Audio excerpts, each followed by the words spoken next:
C'est juste pour rappeler peut-être au mot Sarana. Donc, nous allons rappeler au gars qui m'a beaucoup ana Isaiah yote.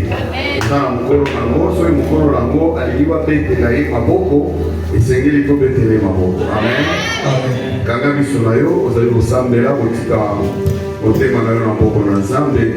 Loba ete Nzambe alobela yo soko kobima na bisika oyo vraiment kobima pamba te bima na eloko moko bote pa na Nzambe. Soki ozala bénédiction ezala bénédiction, soki ozala guérison ezala guérison, soki ozala délivrance ezala délivrance. Sambela mpona eloko moko na kati na bomoi na yo.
Allora,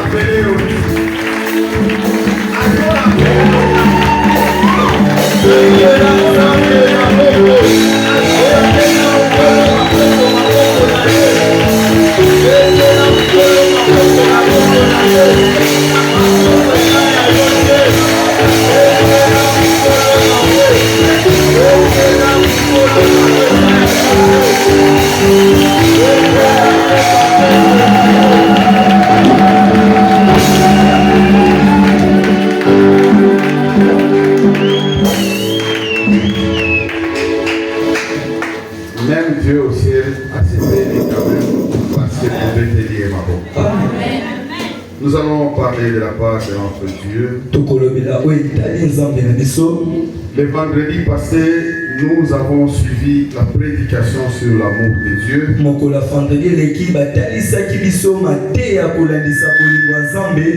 L'amour que Dieu a envers nous. Aujourd'hui, nous allons juste compléter quelque chose sur cet amour de notre Dieu. Parce que cet amour est tellement profond et incomparable. S'il y a l'amour de Dieu d'un côté, il faut qu'il y ait de la reconnaissance de l'autre côté. Aujourd'hui, nous allons parler de la reconnaissance envers notre Dieu. Si quelqu'un t'aime, tu as le devoir de reconnaître aussi cet amour. Mais si toi tu ne l'aimes pas, mais tu dois au moins reconnaître que cette personne-là t'aime. Mais ici nous parlons de Dieu. Es-tu reconnaissant envers Dieu? C'est ça le message de ce matin. Es-tu reconnaissant envers Dieu? Bien-aimé, demande à ce que réellement que tu puisses avoir quelque chose dans la prédication de ce matin qui pourra transformer ou changer ta vie, ou apporter quelque chose de nouveau dans ta vie. Nous allons lire dans Psaume chapitre 116, le verset 12. Psaume 116, verset 12, nous lisons la parole de Dieu. Comment rendrai-je à l'Éternel tous ses bienfaits envers moi? Comment rendrai-je à l'Éternel tous ses bienfaits envers moi? Parole du Seigneur.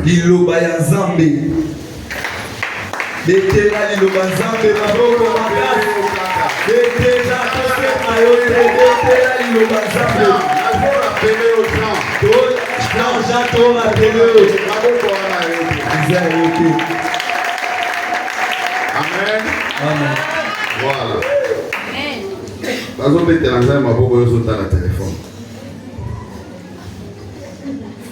Amen. Voilà. Ici c'est David qui a parlé. Pourquoi David s'est posé cette question? C'est ce qu'on doit savoir. David dit, comment rendrai-je à l'Éternel tout ce qu'il a fait pour moi de bien, tout ce qu'il continue à faire pour moi de bien? Comment est-ce que je vais le lui rendre? David se pose cette question parce qu'il a compris que Dieu a fait beaucoup de choses dans sa vie. Comment est-ce qu'on peut se poser cette question si Dieu n'a rien fait dans sa vie? Si David s'est posé cette question, c'est-à-dire qu'il s'est mis, il a réfléchi, il a fait un examen rétrospectif, il a regardé sa vie, il a regardé sa famille, il a regardé autour de lui, et alors il a vu que Dieu a fait de bonnes choses et il continue encore à faire de bonnes choses. Voilà pourquoi il se pose la question. Si c'est Dieu là fait de bonnes choses pour moi, comment est-ce que moi à mon tour je ferai aussi? Et il se dit, comment est-ce que je peux le faire? Comment est-ce que je peux rendre? Alléluia. Amen. Bien-aimés, tel que nous sommes là, Dieu a fait de bonnes choses pour nous. Dieu a fait de grandes choses pour nous. Les vendredis, on nous a parlé l'amour de Dieu. C'est pour démontrer comment Dieu est bon. Là où tu es, tu as fait des choses qu'il ne pouvait pas faire à ce que tu existes même aujourd'hui. Mais pendant ce temps, il y a des gens qui sont en train de mourir. Même au moment où c'est prêt, si vous allez dans les hôpitaux, il y a même des bébés qui naissent et qui meurent. Mais regarde-toi, ce que tu as fait dans ta vie. Tu as même tué, tu as volé, tu as ensorcelé, tu as été à un complot pour qu'on puisse tuer quelqu'un. Pour casser quelqu'un du boulot. Tu as fait n'importe quoi. Dieu, dans son amour, il t'appelle encore. Il sait si tu es mon enfant. Alors je fais encore du bien pour toi. Faire encore du bien, c'est-à-dire quoi? Aujourd'hui tu t'es réveillé. Il y a des gens qui croient que quand ils se réveillent, c'est pas leur propre effort. Mais laisse-moi te dire, et si tu te réveilles ce matin, c'est parce que Dieu a voulu. Si Dieu a voulu que tu te réveilles, c'est-à-dire il te démontre encore son amour. Avec ce que tu avais fait hier, avec ce que tu avais fait avant-hier, ou avec ce que tu as fait il y a un mois, Dieu pouvait même t'enlever dans cette vie.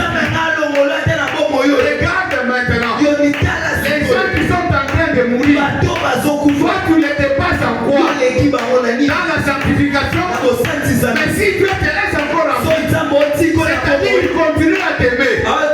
C'est-à-dire, dans lui, il sait qu'il a un plan qu'il avait préparé pour toi. Aussi longtemps qu'il n'a pas encore exécuté ce plan. Voilà pourquoi il te garde et il t'appelle auprès de lui. Et regarde maintenant cet amour.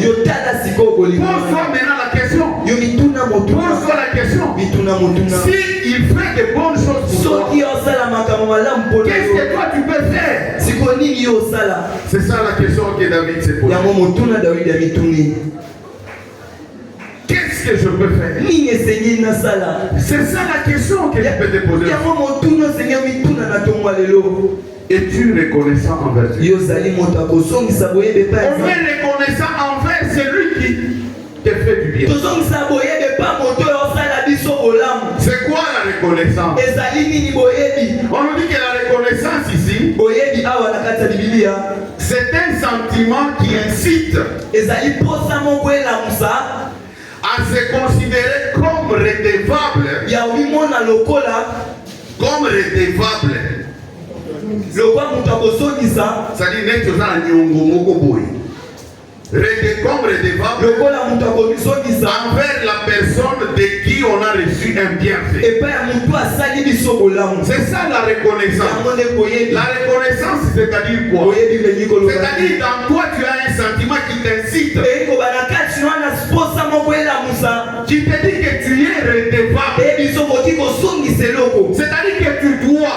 C'est-à-dire que tu es redevable à la personne qui t'a fait un bienfait. Amen. C'est ça la reconnaissance. Aujourd'hui, nous parlons de la reconnaissance envers Dieu. La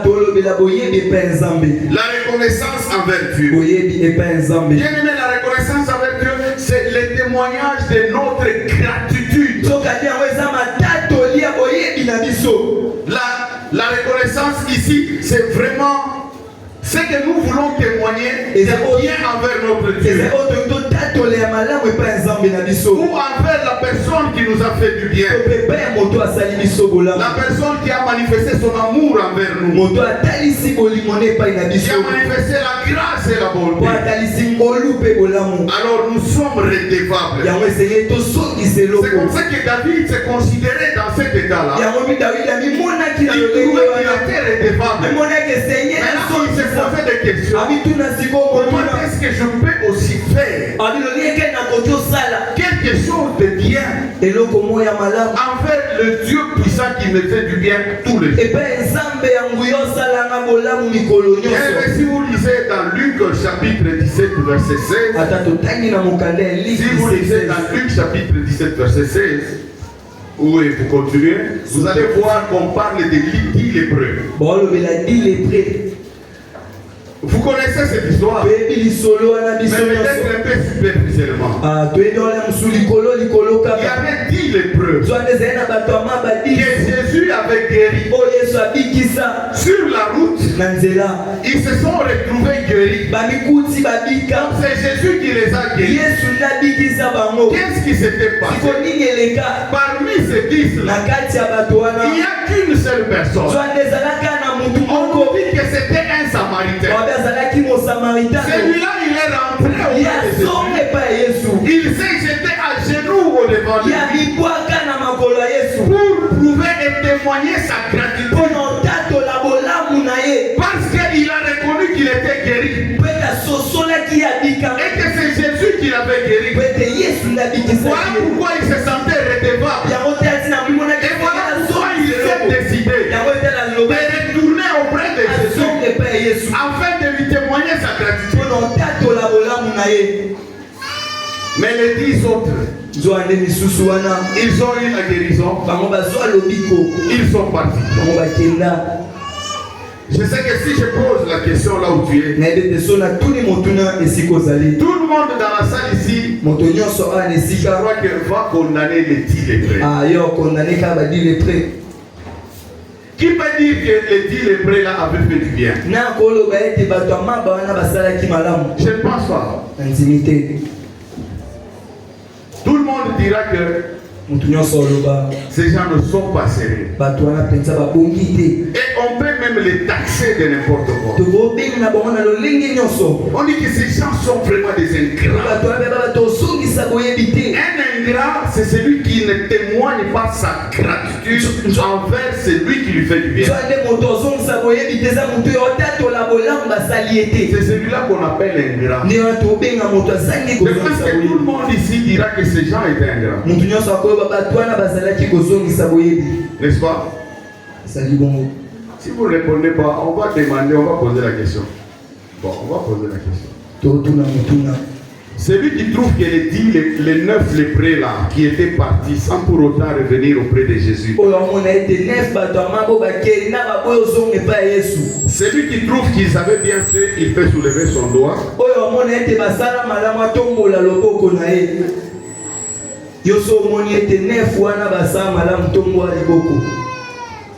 Bon. Maintenant, ceux-là qui ont trouvé que ces gens-là sont des ingrats, ils peuvent soulever son doigt.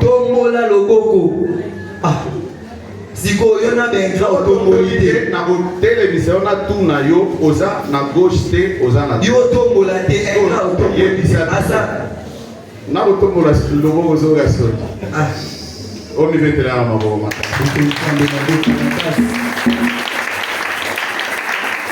C'est-à-dire, nous avons compris, nous tous, y compris moi, nous avons compris que ces gens sont des ingrats. C'est bien de le dire. C'est bien de dire que ces gens sont des ingrats. Parce qu'ils n'ont pas reconnu ce que Jésus a fait.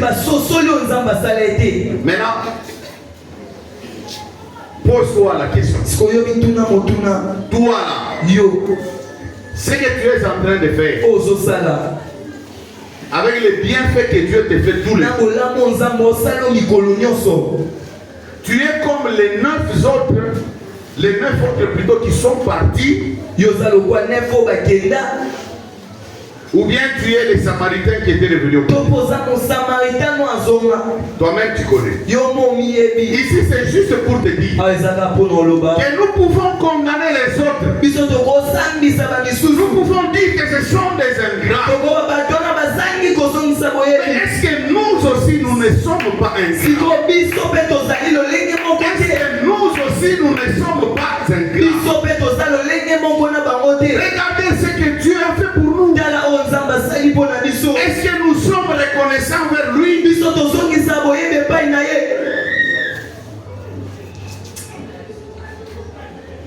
C'est la question qu'il faut se poser. Est-ce que nous sommes reconnaissants avec Dieu? Souvent nous oublions. Nous oublions des fois les choses que Dieu fait pour nous. Et des fois nous croyons que si nous les faisons, c'est par notre propre effort. Si on se réveille, c'est par notre effort. Si on mange à la maison, c'est parce qu'on est allé travailler, on a trouvé de la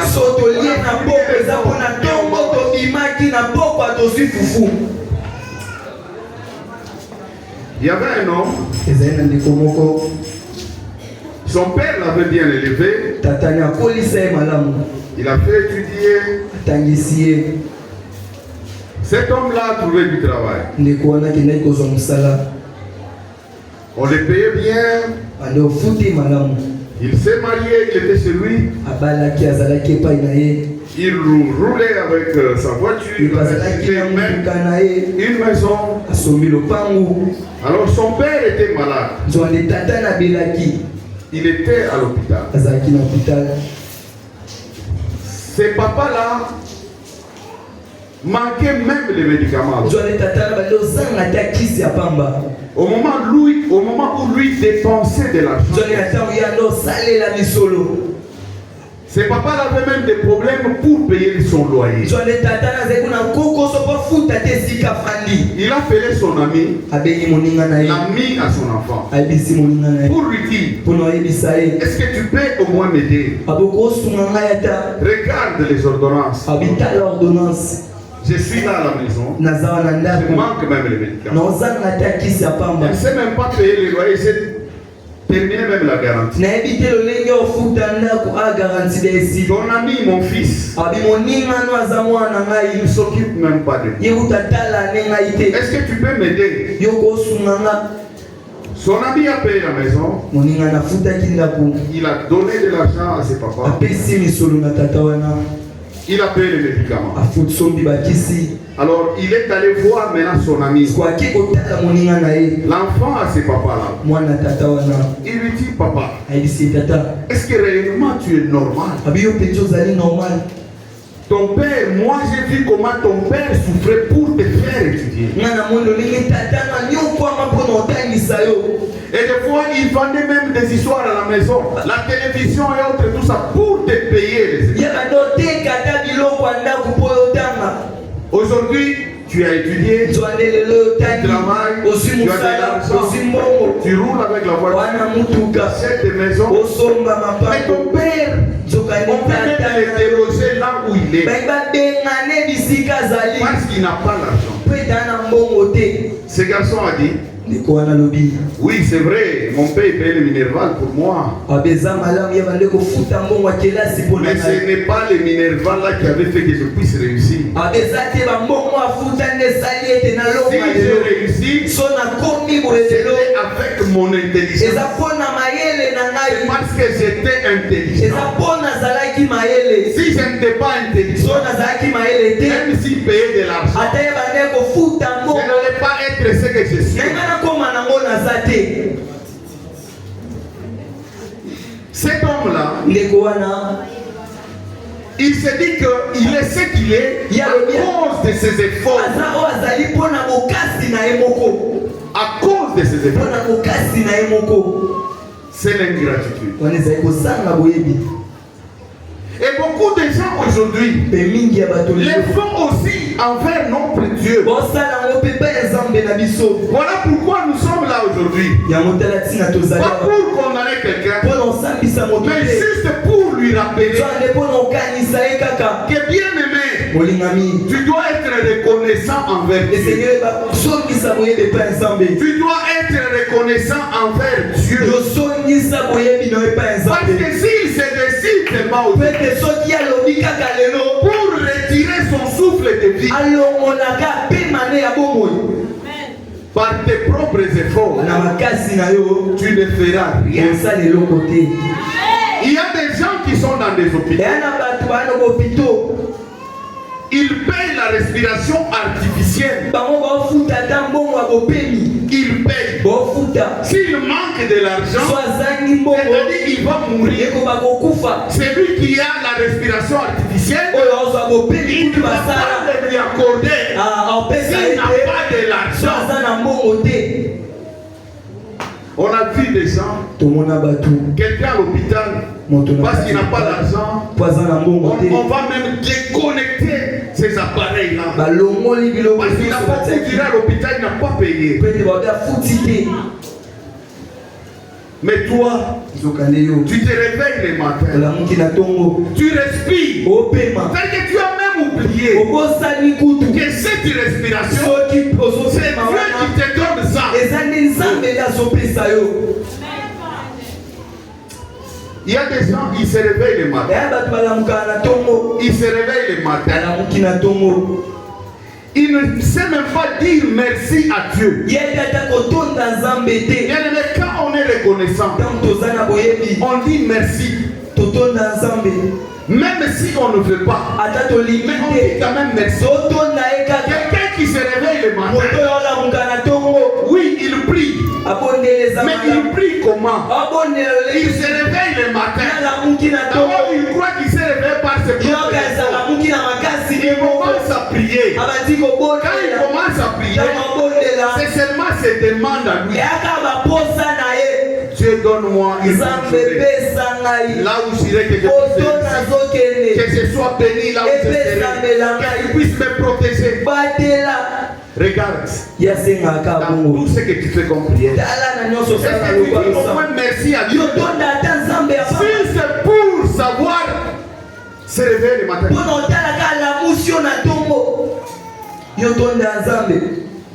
Juste dire merci.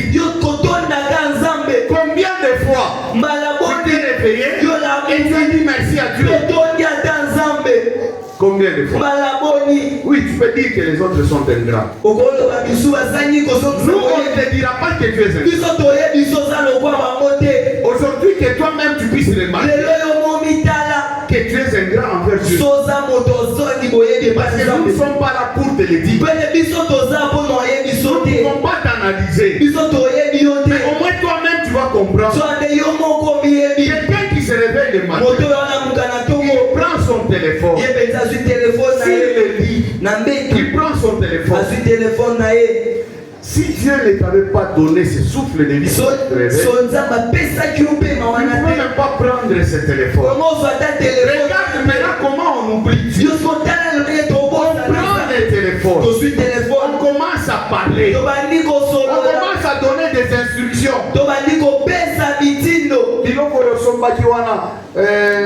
Qui sachet ya ba biscuit kende na mona gambela 20 kilos ya makayabu kende na ngona nini oya savon on bebelanga mususu na ndaku OK oyoki ça va akati téléphone. Et il se réveille le matin, il se précipite pour aller voir là où il avait donné les instructions. Aucun merci à Dieu qui t'a réveillé les matins. Parce que s'il ne t'avait pas réveillé, tu ne pouvais même pas aller à Gambela. Regarde comment est-ce que nous sommes envers notre Dieu. Tu as le téléphone. Tu as la Bible sur le téléphone. Parce que tu te dis c'est l'évolution. Tu as la Bible sur le téléphone. Et le téléphone peut même te faciliter la recherche. Avant de parler, donner des instructions à Gambela, il n'y a pas de problème. Et la première des choses, si on est reconnaissant vers Dieu, on va prier d'abord dire merci à Dieu. Et après on va prendre sa Bible. On va lire la Bible. Même un verset. Même tout un livre. Dieu peut te parler. Regarde, tu restes sur YouTube pendant 1 heure. Mais quand tu lis la Bible, tu as des problèmes même pour lire un verset sur la Bible qui est sur ton téléphone. Mais si tu entres dans les WhatsApp, tu vas commencer à poster dans les statuts. Quelqu'un qui s'est réveillé avec son téléphone. C'est comme si on l'a branché au courant.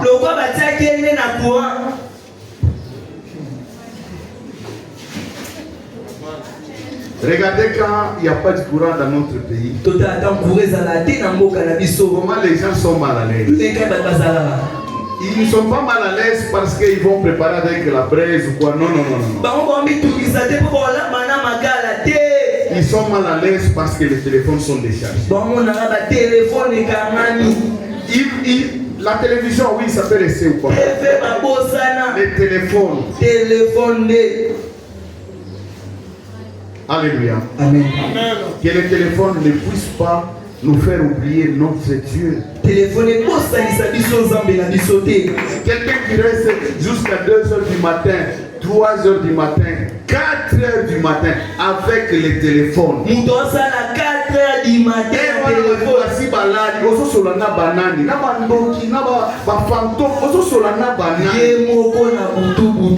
gars dans la chambre, il y a ma jeune soeur, il y a ma jeune frère. Soki basa na couloir, les gars dans le couloir na buto. Basolaka mwa se. Ozo solola nani. Ozo sala nini.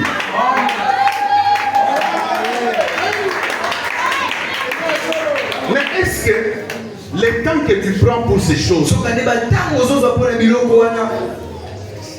peut-être que nous sommes là, nous allons beaucoup boire.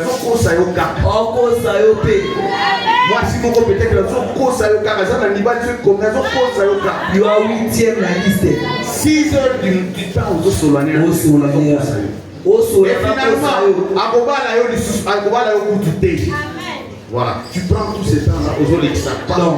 Mais pour Dieu, tu ne peux même pas prendre 10 minutes. Pour lire la Bible. Est-ce que tu es reconnaissant envers Dieu?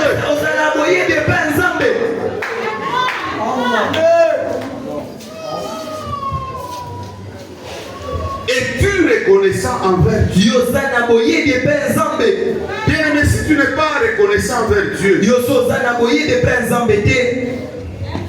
il y a beaucoup de problèmes qui peuvent te suivre.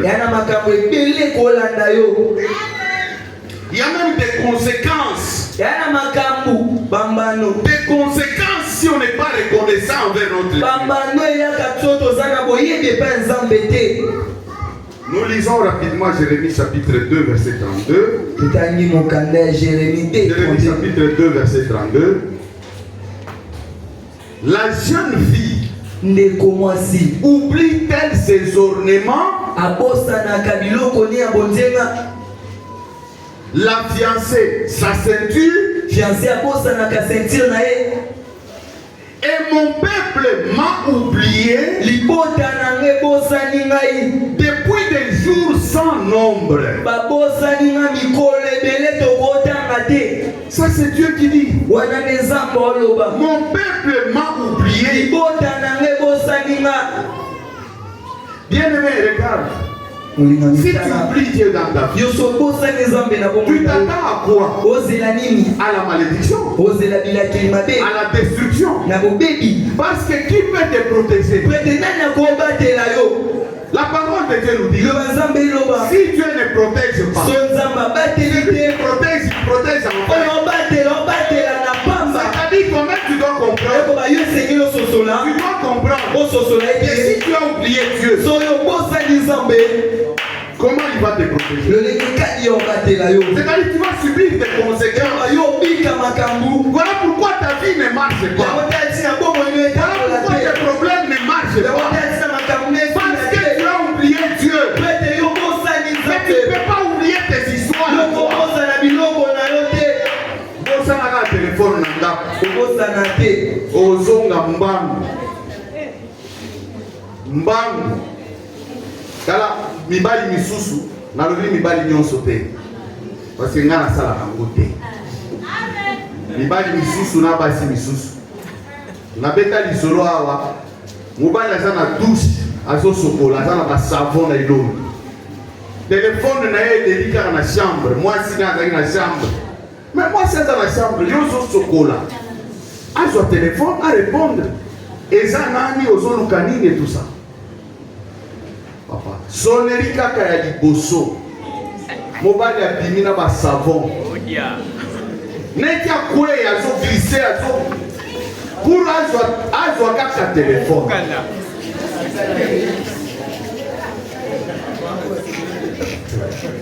Na FDC va venir la présidence, c'est moi.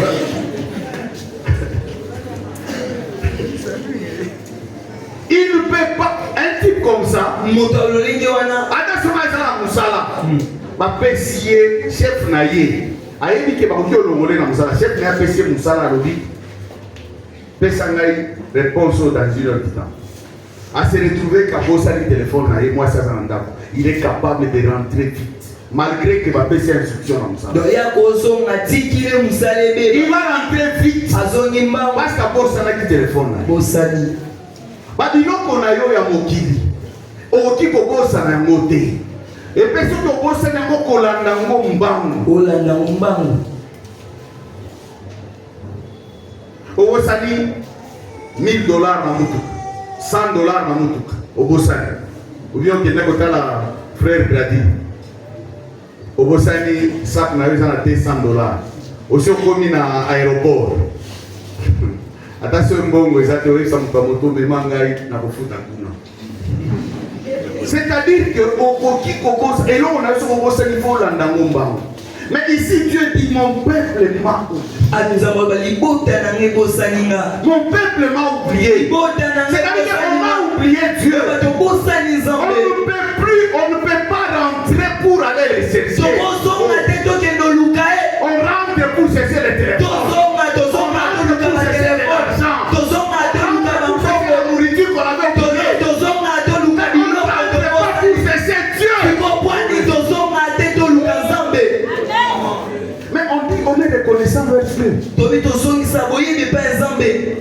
On ne te dit pas que tu seras un grand. Mais toi-même regarde dans ta vie. Osée chapitre 8 verset 14. Israël a oublié celui qui l'a fait. Israël a wow. Celui qui l'a fait. Israël l'a oublié.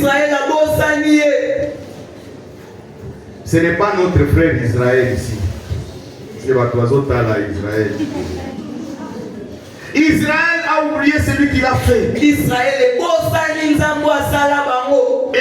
écoutez, et a bâti des palais. Et Juda a multiplié les villes fortes. Yokasko Nzambe. Azolo Barabato Babosani. Alors dit, mais j'enverrai les feux dans leur ville. Et il en dévorera les palais. Ma palais au Bango Tonga. Bilo Nyoso Bango Sala. Zamba lobi lokola babosani ngai. Na kotinda moto. Ekende kosikisa biloko nyonso wana. Toi tu as oublié Dieu? Ou bien tu n'as pas oublié Dieu? Ne pas être reconnaissant envers Dieu, c'est l'oublier.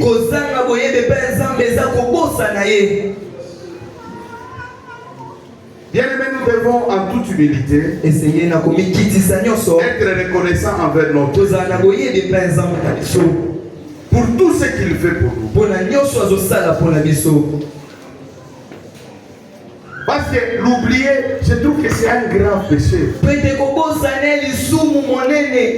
Job chapitre 8, à partir du verset 11 jusqu'au verset 13. Job chapitre 8, à partir du verset 11 jusqu'au verset 13. Les gens croient sans marrer. Les gens. C'est pas expliqué, les gens. Bon, les gens croient sans marrer, donc je sais pas. Les gens qui connaissent les gens ici. Les gens c'est beaucoup. Jean dans J-O-N-C. Les gens croient croît-il sans marée? Donc s'il n'y a pas de marée, les gens ça ne peut pas croître. Donc les gens qui plantent et tout ça. Les roseaux croît-il sans humidité? Donc roseau est-ce que et coco là sont humidité et salité? Encore vert et sans qu'on les coupe, ils sèchent plus vite que toutes les herbes. Donc, et coquille, kokauka awa, kolekamatiti nyoso. Ainsi arrivera-t-il à tous ceux qui oublient Dieu. Et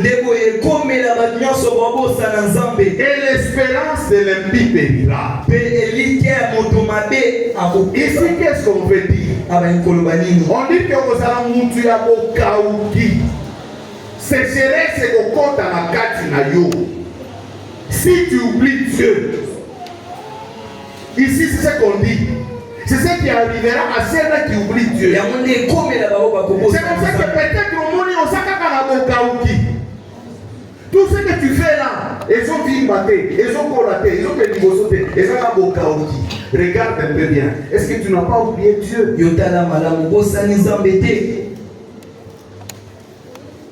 Parce que ici, je peux dire c'est comme une malédiction. Osée chapitre 4, verset 6. Mon peuple est détruit parce qu'il manque la connaissance. Puisque tu as rejeté la connaissance, je te rejetterai. Et tu seras dépouillé de mon sacerdoce. Pourquoi? Écoutez. Puisque tu as oublié la loi de ton Dieu, j'oublierai aussi tes enfants. Les gens qui oublient Dieu. Dieu peut même oublier tes enfants. Ça, ce sont les conséquences des gens qui oublient Dieu, qui ne sont pas reconnaissants avec Dieu. Deutéronome chapitre 15, verset 15. Pour terminer, juste quelques versets qui démontrent les conséquences que nous avons si nous oublions Dieu. Tu te souviendras que tu as été esclave.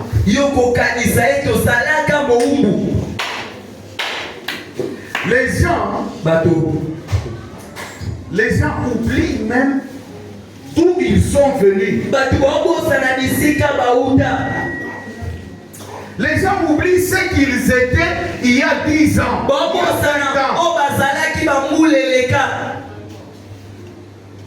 Parce qu'aujourd'hui tu as de l'argent, parce qu'aujourd'hui tu t'es marié, parce qu'aujourd'hui tu as des voitures,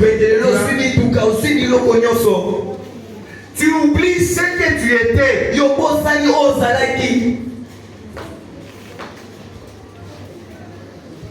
C'est-à-dire qu'Ozaki n'a dit papa, oh, batia visible. Singapour. Bon, lelo, olobaki zalakate meza na batu mususu bazolata ngo. Li papa olati otie singamo na kati kuna. Singapour. C'est pas. Mais vous avez dit papa là. La fille de fer. Ah, on va voir Nicolo Bozo olati na papa wana te. Autour la biso. Autour la biso. Les fois où il est à l'école, la classe n'a dit pas par an. Ils ont un fil de fer. Donc, si on y a dit Moutou Azoki, si on Moutou Azoki, est-ce que vous avez dit la carte à dit papa? Mais maintenant, l'homme oublie tout ça.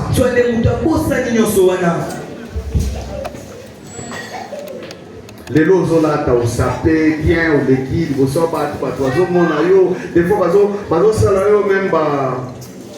c'était la compliment. Ah, comment? Éloge. Voilà, éloge, compliment et tout ça. Aux autres, c'est pénapé. Ah, on l'a dit, toko, et tout ça. Frère, les lots vestent au dé, tu vas dans le café.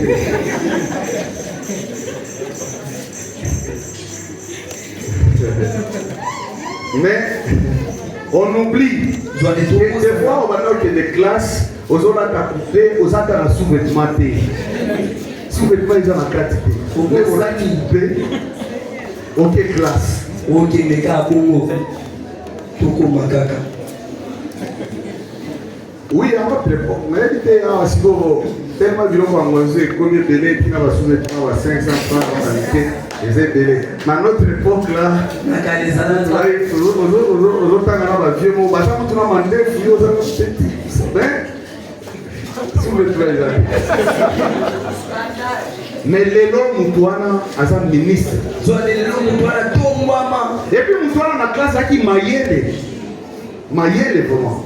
Parce que nous, on a étudié avec des gens, autant que ça c'est un savant.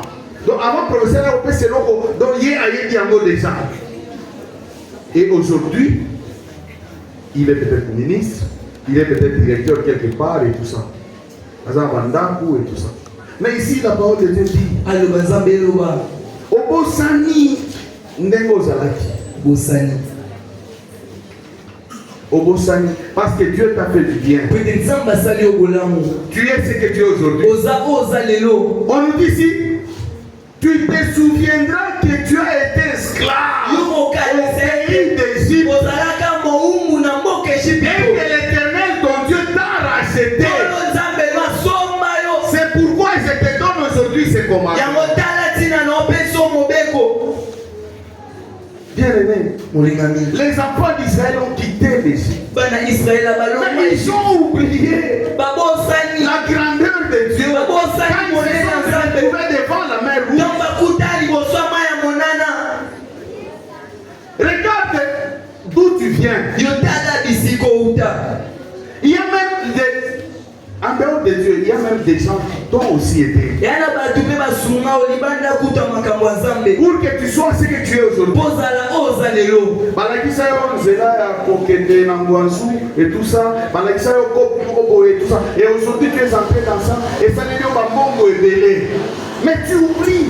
Et tu es ingrat envers ces personnes aujourd'hui.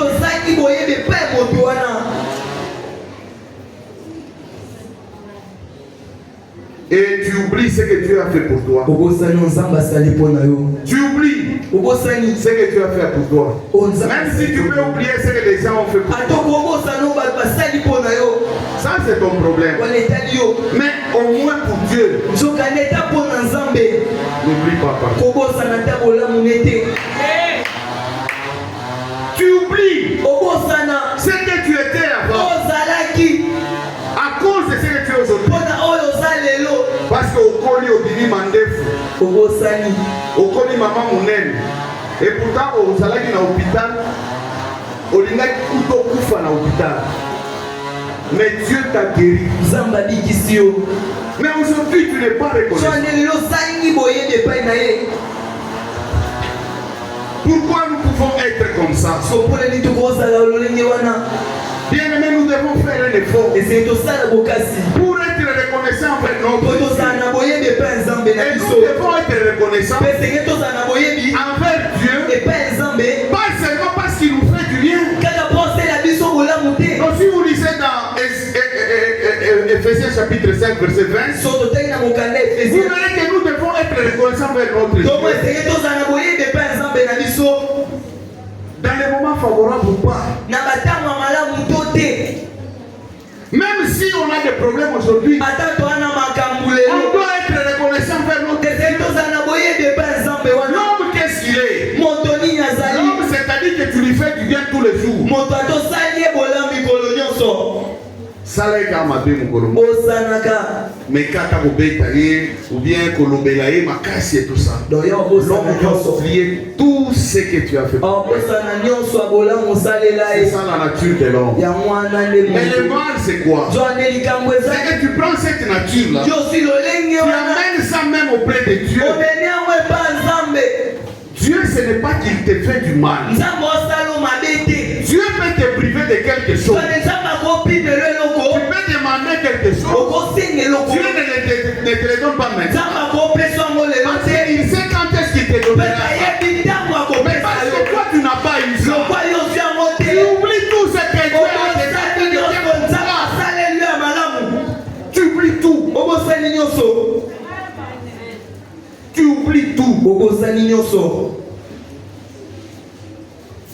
Est-ce que tu es reconnaissant?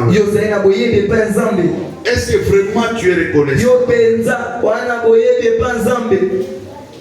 Regardez, Psaume chapitre 126. Ça c'est toujours David. Verset 2, 3, il dit: l'Éternel a fait pour moi de grandes choses. Je suis dans la joie.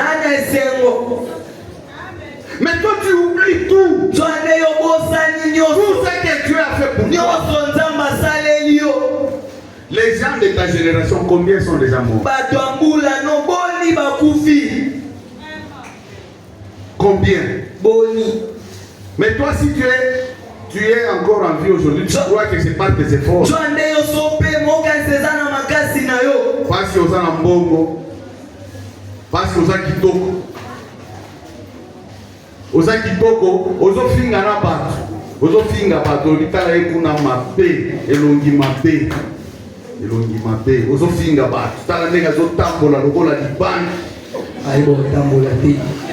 Yo kitoko yo ozana ngo wana okanisi euti na makasi na yo.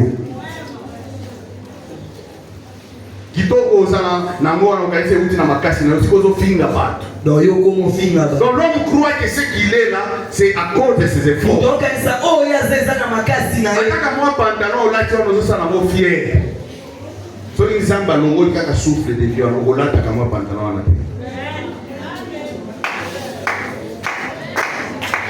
Oh, les pantalons nangai parce que la salle qui nous sala na zimbongo na ke somba oui ok somba mais pour la tango ils ont l'effort na yote. Allez demander combien de personnes bazo la tsaba mo bilamba. Ye moko akoki kolata te bazo la tsaba. Mais yo zo lata kama pantalon wana ozo kanisa isa makasi na yo. Est-ce que tu es reconnaissant envers Dieu? Yo zana boye be banzambe. Être reconnaissant envers Dieu, c'est avoir de l'amour envers Dieu. C'est parce que, vous savez, il y a encore une chose. Tu peux dire verbalement que je suis reconnaissant envers Dieu. On peut poser la question ici. Mais je voulais vous dire que être reconnaissant envers Dieu, c'est pas par la parole. Non. Être reconnaissant envers Dieu, c'est par les actions que tu poses. Ce sont les actions là qui vont démontrer que tu es reconnaissant envers Dieu. Ce sont les actes que tu poses. C'est les comportements que tu as. Ce sont toutes ces choses-là. Ils vont même faire un témoignage auprès de Dieu. Dieu va comprendre que tu es reconnaissant. Tu peux dire à Dieu du matin au soir, je suis reconnaissant vers toi. Laisse-moi te dire, ça n'est pas ce qui intéresse Dieu. Parce que les bons reconnaissances là, les bons reconnaissances, les mots reconnaissance, Dieu connaît ça déjà. Il n'a pas besoin que tu lui dises ça. Dieu a besoin de voir en toi les choses que tu fais. Il veut voir dans ces choses la reconnaissance envers lui. Dans les actes que tu poses, tu vas dire que tu es reconnaissant envers Dieu. Mais tu n'aimes pas les gens. Tu n'aimes pas les gens. Okangela batukanda na motema. Ozo en église chaque jour. Okangeli batukanda na motema. Osololaka na bango te. Tu n'es pas reconnaissant envers Dieu. Parce que quelqu'un qui est reconnaissant envers Dieu, c'est dans les actes qu'on remarque qu'il est reconnaissant. Être reconnaissant envers Dieu, c'est pratiquer sa parole. Quand on pratique la parole de Dieu, on remarque ça dans les actes, dans les actions, dans les comportements. C'est ce qui intéresse Dieu. Tu ne peux pas dire que tu es reconnaissant envers Dieu l'amour. La reconnaissance marche avec l'amour. Parce que c'est l'amour que Dieu t'a donné. Dieu t'a donné cet amour. Il a manifesté cet amour envers toi. Et toi, tu restes là où tu es. Tu te crois redevable. Tu te poses les questions comme David. Ce que Dieu a fait pour moi, pour les bienfaits qu'il fait pour moi, ça prouve que je suis redevable. Qu'est-ce que moi je dois faire? Oui, je dois être reconnaissant. Mais si je suis reconnaissant, qu'est-ce que je dois faire pour démontrer cette reconnaissance? Je dois pratiquer. Je dois pratiquer. La reconnaissance, c'est dans les actes. Quelqu'un peut te dire je t'aime, je t'aime. Mais c'est la personne qui est en train de t'empoignarder dans les choses. Alors, tu vas croire que je t'aime. Judas. Bato ebele basana bolingo ya Judas. Bolingo akotalisa na misu. Ozotalisa na misu, ozotalisa mutu na misu ke olingi ye. Mais olingaka ye te. Même na kati na libala.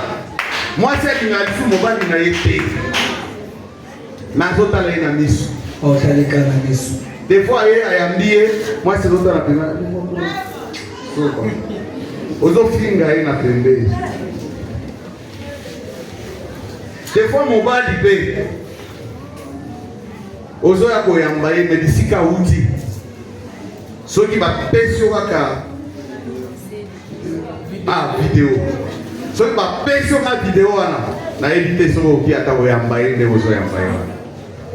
Mais il est là pour te dire je t'aime. Je t'aime, je t'aime.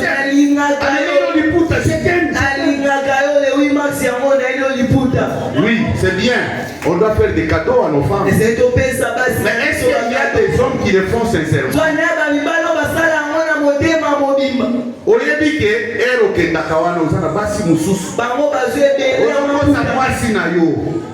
tu n'as pas l'amour. Donc tu n'as pas la reconnaissance avec Dieu. Ne demande pas, il y a un prophète, il y a un psychologue. Non, ça ne demande pas toutes ces choses-là. Juste ça. Pour savoir si on est reconnaissant avec Dieu.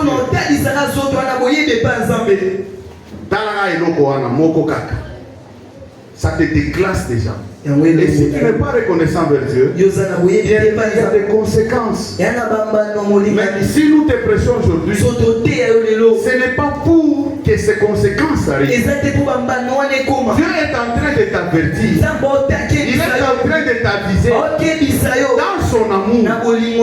Malgré ce que tu es, malgré tout ce que tu fais, il sait que tu l'as fait oublier. Il sait que tu l'as oublié. Mais il vient te parler ce matin pour que tu puisses revenir auprès de lui. Parce qu'il a besoin de toi. Bien-aimé, Dieu t'aime beaucoup. Dieu t'aime beaucoup. Malgré les péchés là, aussi au aussi la couverture, au lati et zidio. Mais Dieu t'appelle quand même. Il t'appelle. Parce que ce qui peut t'arriver demain, si Jésus ne revient pas aujourd'hui, tu peux même mourir. On ne te souhaite pas la mort. Mais la mort, c'est ça c'est là parce que nous sommes organisation on dirait si on mais si on s'apprend ensemble, on se fait ok. Amen.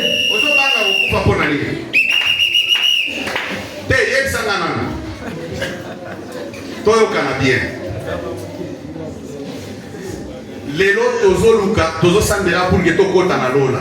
Amen. Amen. Amen. Ok. C'est-à-dire que si les lots ndenge toza awa bombe moko ekoyi awa tokufi biso nyonso toke na lola no bakoki atako ya kotuna bato na ya lilia kufa bato oyo baza pre ngai na lina kufa pour que okende na lola. Mais yebisanga sikoyo yo okokufa pona nini? Oyebi ataba mbula oyo Nzambe akatela yo te. Siko ozokanga na eloko ya bato. Nayebi te. Dieu qui t'a créé ataba mbula oyo okokufa. Soki Yesu ayete. Oyete amono. Yo etikali combien? Bamusu peut-être etikali 3. Bamusu 2 mois. Bon siko yebi sanga. Siko yo osoboya kokufa pona nini? Bon, oui, soyons sérieux. Ils sont sur le limite au vivre. Alors, si on vivre, mais si on si on continue à vivre, car on non. Non. Si Dieu nous accorde encore la vie aujourd'hui,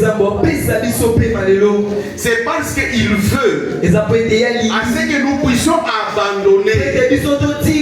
C'est ce que tu dois savoir. Quand tu te réveilles le matin, sache que Dieu te donne encore le souffle de vie pour que tu puisses t'approcher encore. Mais toi, on te donne le souffle de vie. Mais laisse-moi te rappeler seulement que Dieu ne t'a pas donné ce souffle de vie pour ces choses-là. Dieu te donne encore le souffle de vie. Parce qu'il y a soit qu'il est non ou bien il soit au Kokendete. Alors il te donne encore le souffle de vie pour que on s'examine le péchage. Net le péchage. C'est-à-dire que pour qu'il te donne encore le souffle de vie pour que tu t'approches encore. Regarde là où tu étais hier. Aujourd'hui tu dois pousser. Tu dois encore avancer. Tu dois encore avancer. Voilà pourquoi il te donne le souffle. Es-tu reconnaissant vers Dieu? Nous allons nous mettre debout et nous allons prier. Bien-aimés, nous devons être reconnaissants vers nous.